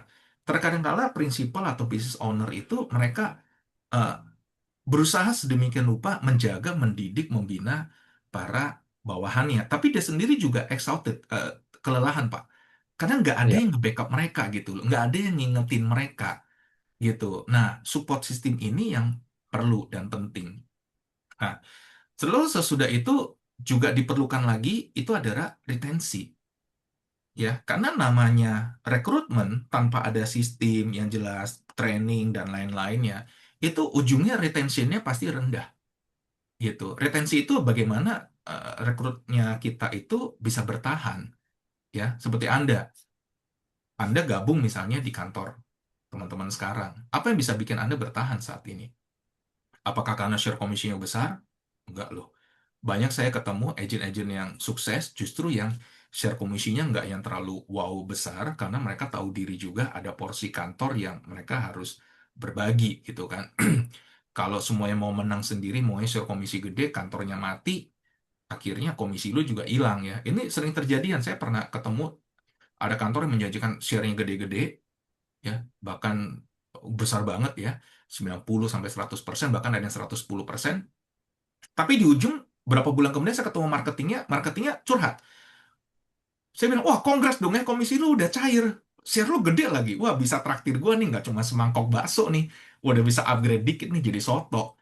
Gitu kan. Dia jawabnya, ya Pak Ari, hilang orangnya. Nggak bisa saya tagih. Ya itulah. Mau share gede-gede, kantornya hilang ya percuma gitu kan. Mendingan sesuatu dari memang ada, daripada angka besar tapi dari yang kosong gitu. Nah, itu sih Pak. Jadi mungkin masukan ya, Anda mesti miliki brand yang jelas dan Anda ngerti arah Anda kemana ya. Berarti kalau kita bicara brand, kita bicara identitas. Kalau kita bicara identitas, berarti kita bicaranya visi, misi, dan core value dari perusahaannya Anda yang Anda harus jaga. Karena core value itu menjadi prinsip penjaga atau rambu-rambu penjaga geraknya perusahaan Anda. Rekrutmen, sistemnya, supportnya, ya, terus retention. Begitu 5 ini sudah terbentuk, otomatis akan network. Jaringannya ada jadinya. Gitu. Nah, tapi kalau bicara jaringan, mau capek bangun jaringan sendiri atau bergabung dengan jaringan yang sudah siap untuk menyambut Anda. Begitu kan Pak Hendra dan Dewi ya? Iya, betul sekali Pak Ari. Dan kalau misalnya network dan retentionnya bagus, brandingnya pun pasti akan tambah bagus Pak ya. Betul, Pak. Karena daya ungkitnya itu nggak sekedar ilmu matematika, Pak. Yang satu tambah satu pasti dua, gitu kan. Iya, Kalau di bisnis, satu tambah satu itu belum tentu dua. Bisa 11, iya, bisa gitu. eksponensial. Yes, bener banget. Iya, iya. Oke, menarik nih Pak Ari. Ya, mungkin kita bisa lanjut dulu ke pembahasan selanjutnya sebelum kita bahas pertanyaan yang lain. Dewi, silakan. Oke, sebelum kita lanjut ya Pak Ari ya, sekarang kita mau tarik ke peran ISP nih Pak nih. ISP ini hadir untuk broker properti seperti apa nih Pak Ari? Baru saya sebut ISP langsung ditanya ISP nih. Oke, jadi ISP kita hadir di Indonesia ya karena di tempat asalnya kita itu 3 tahun setengah lebih, sekarang udah masuk tahun keempat, itu sudah kokoh ya, sudah stable dan bahkan terus berkembang sampai saat ini ya. Total agent kita di Malaysia itu sudah lebih dari 12.000 ya, kebayangkan 12.000 agent itu seberapa besar ya. Nah, dan kemudian retention rate-nya juga cukup tinggi ya, 80-90% retention rate-nya. Artinya agent yang sudah bergabung keluarnya itu minim gitu ya, sama seperti yang kita bilang tuh Pak. Tapi kita bukan Yakuza ya Pak ya. Lu kalau masuk hidup, lu keluar tuh bisa nggak hidup gitu, Iya, nggak gitu ya. mungkin sedikit koreksi Pak Ari.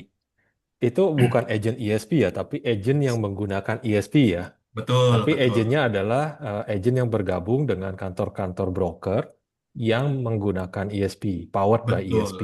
Ya, ya. Mm-mm. Karena kita semangat banget nih Pak. Jadi langsung sebutannya ISP-nya gitu Iya, ya.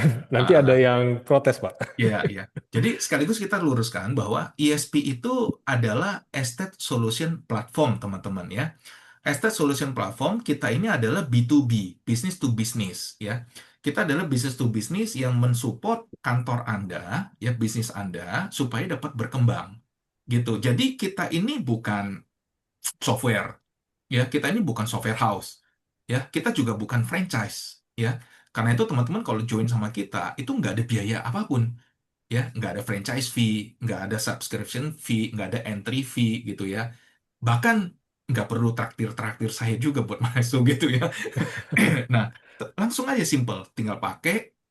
Nah, konsepnya kita adalah nanti kita ada PI gitu ya, pay as you earn. Sebatas itu aja. Jadi begitu cocok, Anda setuju, kita pakai aplikasinya kami ya, sistemnya kita.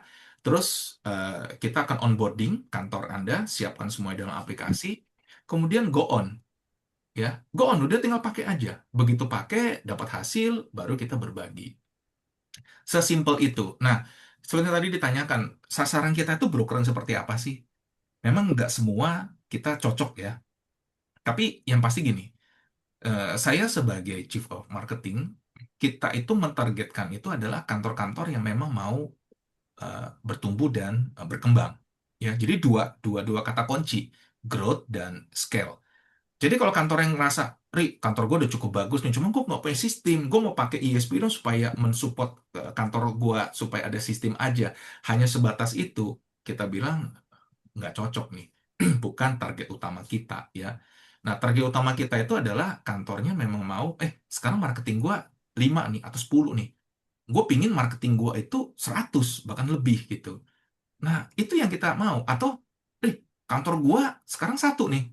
Tapi saya punya gambar, kantor saya pingin saya franchise-kan. Saya pingin punya cabang banyak misalnya. Ya, bahkan bisa apa di seluruh provinsi di Indonesia. Seperti itu yang kita punya target. Ya, nah di situ kita akan daya ungkitnya itu tinggi ya, karena ISP itu membantu itu di sistem, di structure ya, transparansi transaksi juga, dan monitoring bisnis. Nah, itu yang akan teman-teman rasakan bareng. Dan sekali lagi, ESP bukan franchise ya. ISP juga bukan aliansi, ya. Kita nggak geng-gengan. Kita juga bukan langsung, oh ISP itu komunitas broker ya. Enggak. Komunitasnya ISP itu terbentuk karena organik, gitu ya.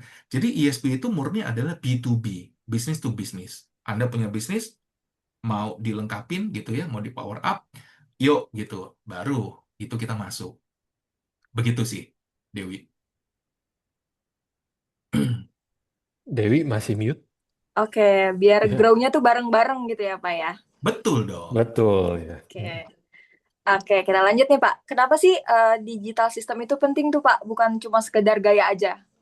Om, karena gini, kita bicara digital, berarti kan kita bicaranya pasti data, ya. Data itu aset loh, ya kan? Nah, jadi kalau kita kerja tapi nggak ada sistem, artinya kan datanya nggak tertata dengan baik. Nah, bagaimana kita sebagai owner tahu kondisi real bisnisnya kita? Jangan-jangan kita bangun pagi, melek, terus beraktivitas ke kantor, terus malam pulang gitu kan. Tapi kita nggak tahu bisnis kita ini jalan di tempat gitu kan. Apa bener jalan maju atau jangan-jangan nih berasa jalan di tempat padahal mundur nih gitu menuju ke jurang misalnya. Nah, itu hati-hati ya. Dan digital system itu membuat kita punya data yang jelas supaya kita bisa mengambil keputusan itu berbasiskan data atau fakta. Jadi bukan sekedar berdasarkan perasaan. Wah, feeling gua nih begini gitu ya. Tapi kita bisa melihat datanya gitu. Nah, salah satu contoh kita mau melihat kinerja timnya kita misalnya. Kebayang dong kalau timnya Anda cuma 5 orang, 10 orang, mungkin lu bisa kerjain sendiri gitu ya. Kita bisa data, bikin table, selesai. Tapi kalau marketing kita sudah 20, 50, 100, nah itu kan kita mesti lihat nih kondisi masing-masingnya gitu. Nah, disitulah digital system itu penting ya. Dan nggak cuma di sisi internalnya kita, tapi kita lihat di sudut pandang balik ya, sudut pandangnya agent. Kalau kita nggak punya digital system, agent mau tanya transaksi, pasti ujung-ujungnya admin, betul nggak? Kita tugasin admin buat administrasi. Terus dikit-dikit agennya nanya ke admin, eh Dewi, transaksi ini surat-suratnya udah dikumpulin belum? Gitu. Terus nanti nggak lama tanya lagi, Dewi, udah ditagih belum? Dewi, udah keluar belum duitnya? Dewi, udah dihitung belum bagian saya berapa? Udah transfer belum? Bla bla bla bla bla. Kebayang nggak orang nanya, nanya, nanya. Seorang Dewi, kalau yang nanya cuma 1 hari, masih mending lah ya. Gitu, bisa jawab sambil kerja. Kebayang nggak sih? Pak Hendra juga nanya, ya, Pak Wido juga nanya, ya, Pak Jim juga nanya, gitu kan? Setiana juga nanya. Dewi baru nongol di kantor, belum belum mau ngetik nih, cuman sibuk dengerin kerangkeng-kerangkeng, padahal yang ditanya itu progres ya, yang ditanya itu progres, aktivitas progresnya. Habis tuh waktunya tuh. Jadi nggak kerja akhirnya gitu. Tapi kalau flow tersebut kita tuangkan dalam sistem, berarti kan Dewi cuma tinggal menjalankan flow-nya. Saya tinggal ngelihat, oh iya loh, saya sudah bikin nih transaksi terjadi, saya report. Di Dewi, komputernya tampil di sistemnya Dewi backend. Lalu Dewi follow up, masukin dokumen segala macam gitu kan. Lalu dikasih dikasih checklistnya. Ini gue udah selesai nih. Sekarang prosesnya itu saya lagi tagih invoice ya gitu. Tapi nggak perlu kasih tahu saya kan. Cukup satu klik aja itu di aplikasi saya juga langsung tampil. Oh, statusnya sekarang lagi nagih nih, invoice sudah dikirimkan gitu kan. Nanti berikutnya ternyata dicek, oh sudah masuk nih duitnya. Dewi cuma tinggal update aja di situ.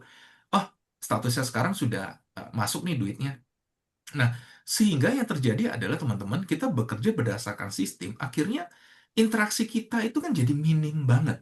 Yang interaksi yang nggak penting maksudnya ya, itu jadi minim banget, sehingga waktunya kita itu kan jadi lebih benar-benar efektif untuk mengerjakan yang memang wilayah kita gitu. Nah, kebayang nggak sih, kita kalau kalau udah pegang handphone begitu, terus semua flow-nya sudah ada di gadgetnya kita, kan enak ya.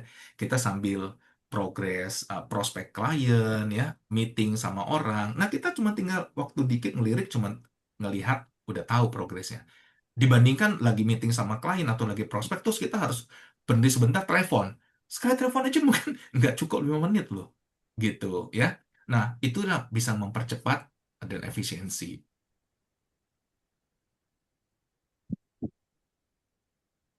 Oke. Oke, jadi prosesnya tuh jadi sistematis ya, Pak? Lebih sistematis ya? Bener banget.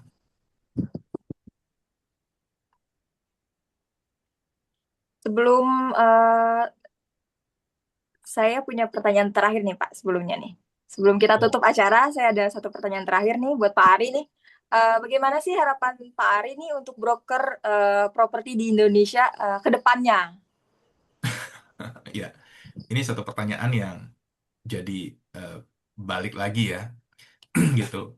Em, saya di bisnis properti ini cukup lama ya, dan kenapa saya juga terpanggil untuk berasosiasi ya, berorganisasi juga, karena kita sama-sama dengan teman-teman yang di sini juga yang tentunya punya panggilan yang sama ya. Kita ingin bisnis kita ini benar-benar jadi satu industri gitu ya, bukan cuma sekedar bisnis biasa. Dan kita ingin juga target kita broker Indonesia itu setara regional gitu ya. Ingat loh, Malaysia berapa tahun yang lalu itu tertinggal dari Indonesia. Mereka perkembangannya kalah dari Indonesia, tapi sekarang mereka itu udah lebih maju daripada kita. Nah, pertanyaannya kita apakah masih mau stagnan seperti sekarang begini gitu kan? Nah, sehingga kita bisa selevel dulu lah ya. Kalau sudah selevel, sertifikasi kita itu kita bisa dorong supaya diakui juga di sesama negaranya kita nih, regionalnya kita, supaya mereka bisa transaksi di kita, kita juga bisa transaksi di mereka gitu. Kebalikannya, kalau sekarang kan masih kobrok-kobrok ya, karena masih ditutup tuh gitu. Nah, oleh karena itu, kita ini menempatkan ESP itu sebagai enable ya saat ini, karena kita tahu nih negara ini cukup luas, kita nggak bisa idealis nungguin semuanya siap gitu ya.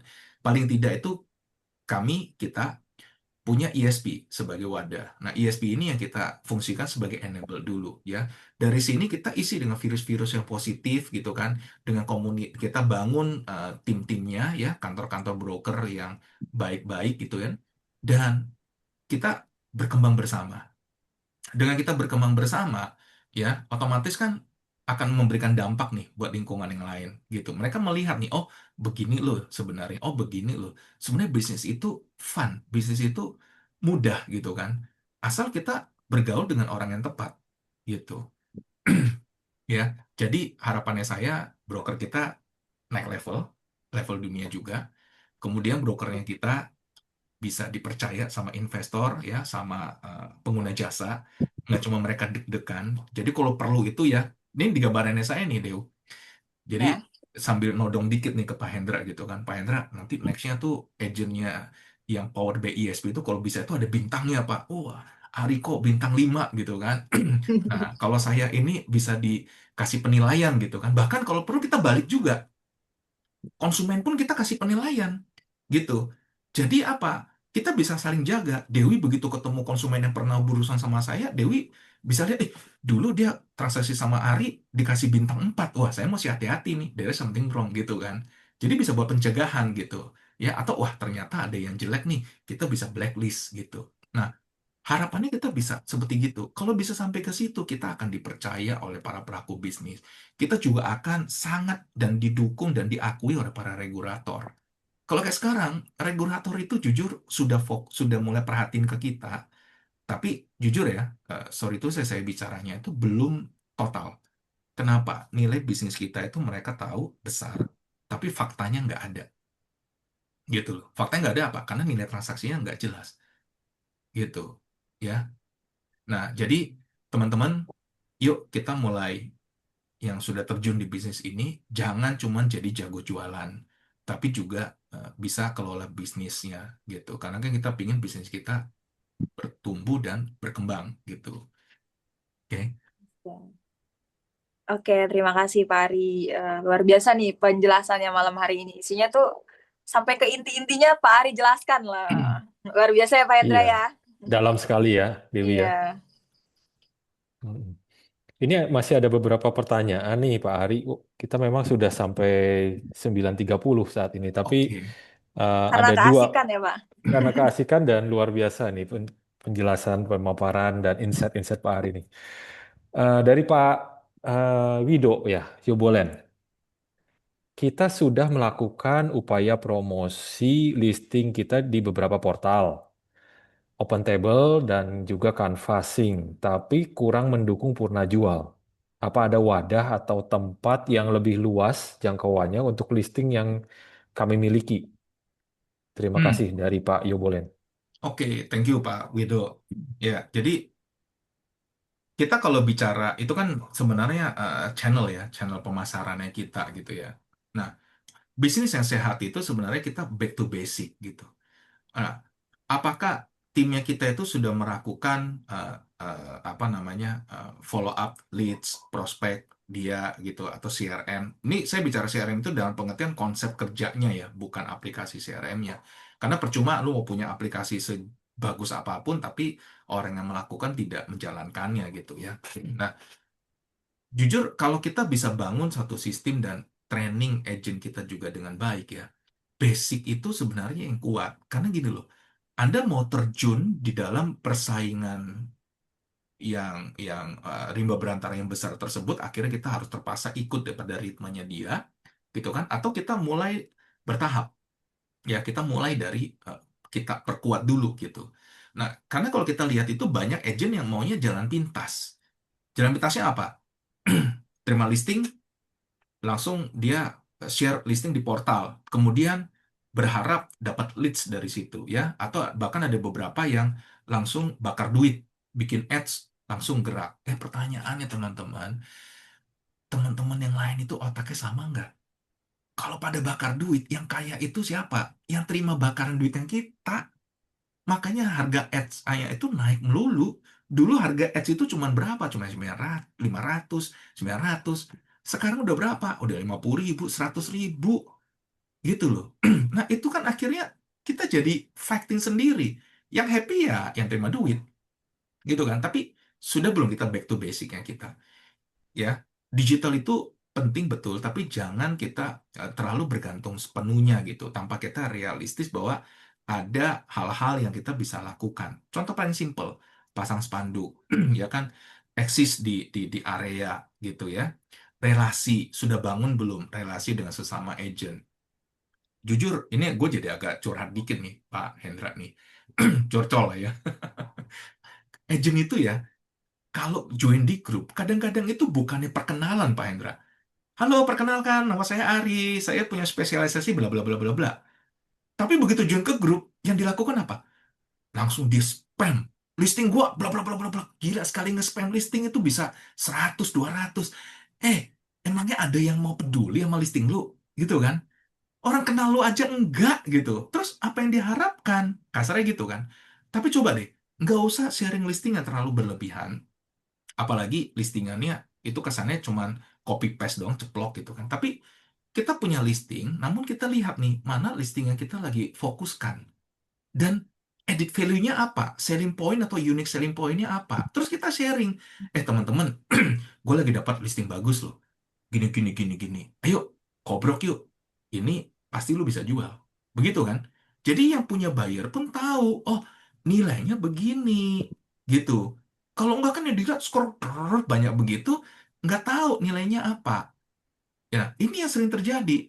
Maunya praktis, maunya tuh cuma nge-spam, tapi relasinya nggak pernah mau dibangun. Akhirnya nggak ada yang kenal siapa elu gitu loh. Ya kan? Begitu ditelepon aja kadang-kadang nggak ngangkat, kadang-kadang nggak respon. Tapi rajin nge-spam. Itu sering tuh. Saya begitu ada buyer yang butuh, terus saya scroll kebetulan dapat, begitu saya japri, gile, hari ketiga baru dia jawab. Jawabnya masih ini siapa ya? Malah begitu lagi. Lah emangnya lu nggak tahu kita satu grup kasarnya kan gitu kan. Gitu. Jadi Pak, eh, yang di dalam marketplace, monggo tetap dijalankan. Tapi menurut saya eh, perlu back to basics juga gitu kan. Karena simpelnya itu marketing itu sudah dikenal belum di lingkup kecilnya, di keluarganya, cycle pertama, lingkungan pertemanan, udah dikenal belum? Lingkungan tempat tinggalnya, udah dikenal belum? Gitu loh. Ini tolak ukuran berbeda nih kalau Anda sebagai agent primary sama agent secondary memang berbeda. Kalau agent secondary itu jadi dulu jago areanya. Saya tinggalnya di kompleks ini. Kalau perlu ini satu kompleks ini tahu kalau gue agent gitu. Dan saya juga mesti buktikan dong kompetensinya saya gitu kan bahwa dia nggak akan rugi berurusan sama saya gitu. Itu yang paling gampang. Karena mouth to mouth, waduh itu nilainya besar banget gitu ya. Teman-teman kalau ini gue share ini. Kita punya satu teman, ya, itu namanya Hanel, kayak. Dia tuh mainnya di Tomang. Jagoannya Tomang, cari properti yang mahal, yang besar, carinya dia. Ya, mereknya lu cari sendiri lah. Gampang dicari itu mereknya warna kuning gitu kan. Nah, apakah dia melakukan ad seperti kalian gitu bakar? Enggak. Karena dia mau bangun relasi. Orang mau nitip, dia pasti nyari dia. Karena dia tahu begitu dicari dia itu punya tanggung jawabnya, bisa menjalankannya. Gitu. Nah, itu yang terjadi, teman-teman. Nah, mau sampai kapan kita bentrok-bentrokan perang di apa bakar-bakaran duit, sedangkan pondasi kita nggak kita bentuk, gitu. Ya, mungkin itu bisa menjawab ya, Pak Wid ya. Kalau lebih detailnya bisa diskusi ya, Pak Hendra ya nanti ya. Mungkin sambil ngopi seru tuh, Pak Wid. Iya, boleh Pak Ari. Iya. Oke, ini ada satu pertanyaan lagi Pak Ari sebelum kita tutup ya. Kelihatannya Ya. udah cukup malam dari Pak Kasmuri, masih melanjutkan. Tapi ini sekarang terkait training. Apakah ada aturan training per kantor untuk agensi baru? Mungkin ada standarnya gitu Pak? Pasti Ada ada, aturannya nggak? benar. Jadi eh, standarnya kita, ini kan karena kita sudah disebutnya profesi.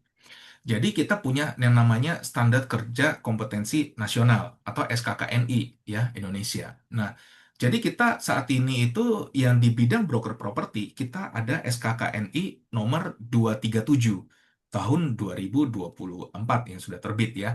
Dan sudah diberlakukan dengan Permendak nomor 27 tahun 2025 kemarin ya.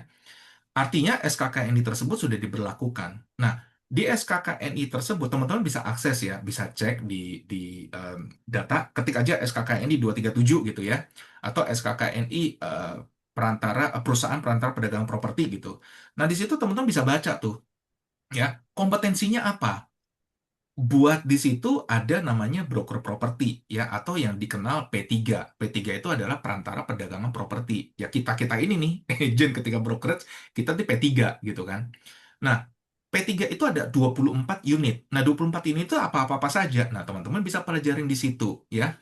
Nah, karena kompetensi di situ ya teman-teman ada kegiatan melakukan kegiatan prospek ya, kita mesti kasih saran aspek legal, kemudian aspek yang non legal, gimana cara kita mengatasi keluhan pelanggan, ya, pengguna jasa. Nah, hal-hal seperti gitu.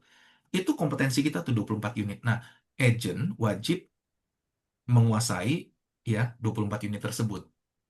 Begitu, Pak. Ya, selebihnya itu pengembangan atau pengayaan. Misalnya mau diperkuat nih di sisi digitalnya, mau diperkuat nih di sisi public speakingnya, ya, mau diperkuat nih di sisi apa namanya pengetahuan terhadap regulasi, ya. Karena kan setiap daerah kan berbeda ya. Pak Kasmuri mungkin di daerah Jawa Tengah dengan di wilayah Jawa Barat atau di wilayah DKI, Banten kan bisa berbeda gitu ya regulasi daerahnya gitu. Oke. Oke, semoga menjawab ya Pak Kasmuri. Oke, saya rasa sudah tidak ada pertanyaan lagi.